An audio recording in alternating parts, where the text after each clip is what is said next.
ನಮ್ಮ ತರಕಾರಿ ಕೈತೋಟದ ಒಂದು 70ಕ್ಕಿಂತ ಹೆಚ್ಚು ತರಕಾರಿಗಳನ್ನು ತೋರಿಸ್ತೇನೆ ಅಂತ ಹೇಳಿದೆ. ಎರಡನೇ ದಿನದ ಒಂದು ತರಕಾರಿ ಪರಿಚಯ ಮಾಡುವಂತ ಒಂದು ಕಾರ್ಯಕ್ರಮಕ್ಕೆ ನಿಮಗೆ ಕೂಡ ಸ್ವಾಗತ.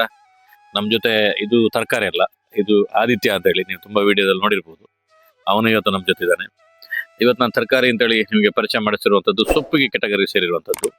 ನಾವೆಲ್ಲರೂ ಕೂಡ ಫ್ರೆಶ್ ಕೊತ್ತಂಬರಿ ಸೊಪ್ಪು ಬೇಕು ಅಂತ ಅಂಗಡಿಗಳಲ್ಲಿ ಅಲ್ದಾಡ್ತಿರ್ತೀವಿ.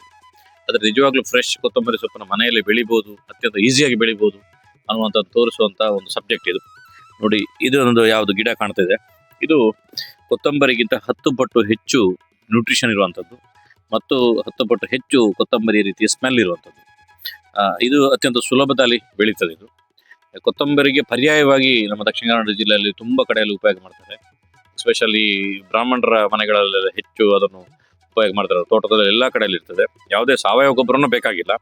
ಇದು ಗಿಡ ಒಂದು ನೆಟ್ರೆ ಸಾಕು ಡೂಪ್ಲಿಕೇಟ್ ಆಗ್ತಾ ಇರ್ತದೆ. ನೋಡಿ, ಇಲ್ಲಿ ಈ ರೀತಿ ಸಣ್ಣ ಸಣ್ಣದಾಗಿರುವಂಥ ಚಿಗುರುಗಳ ಮೇಲ್ಗಡೆ ಬರ್ತದೆ, ಮತ್ತೆ ಅದು ಬೇರೆ ಗಿಡಗಳಾಗಿ ಕನ್ವರ್ಟ್ ಆಗ್ತದೆ. ಒಂದೊಂದು ಕೂಡ ಒಂದೊಂದು ಗಿಡಗಳಾಗಿ ಹೋಗ್ತಾ ಇರ್ತದೆ. ಗಿಡಗಳನ್ನು ನೆಡಬಹುದು.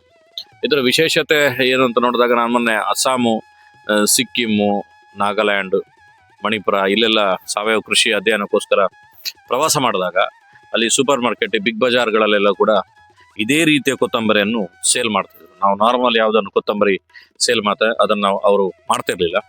ನಾವೆಲ್ಲರೂ ಕೂಡ ಕೊತ್ತಂಬರಿ ಬೇಕು ಅನ್ನುವಂಥ ಕಾರಣಕ್ಕೋಸ್ಕರ, ಕೊತ್ತಂಬರಿ ಸೊಪ್ಪು ಬೇಕು ಅನ್ನೋಂಥ ಕಾರಣಕ್ಕೋಸ್ಕರ ಅಂಗಡಿಗಳಿಗೆ ಹೋಗಿ ಅಲ್ಲಿ ಫ್ರೆಶ್ ಬೇಕು ಅಂತ ಹೇಳಿ ಅವರು ದುಂಬಾಲು ಬೀಳ್ತಿರ್ತೀವಿ. ಆದರೆ ನಮಗೆ ಒಂದು ಕಾಮನ್ ಸೆನ್ಸ್ ಅನ್ನೋದಿಲ್ಲ. ಅದನ್ನು ಹೇಗೆ ಬೆಳೀತಾರೆ, ಅದಕ್ಕೆ ಎಷ್ಟು ರಾಸಾಯನಿಕ ಹಾಕ್ತಾರೆ, ಎಷ್ಟು ಸ್ಪ್ರೇ ಮಾಡ್ತಾರೆ ಅನ್ನುವಂಥದ್ದು ನೋಡಿದವ್ರಿಗೆ ಮಾತ್ರ ಗೊತ್ತಿದ್ರು.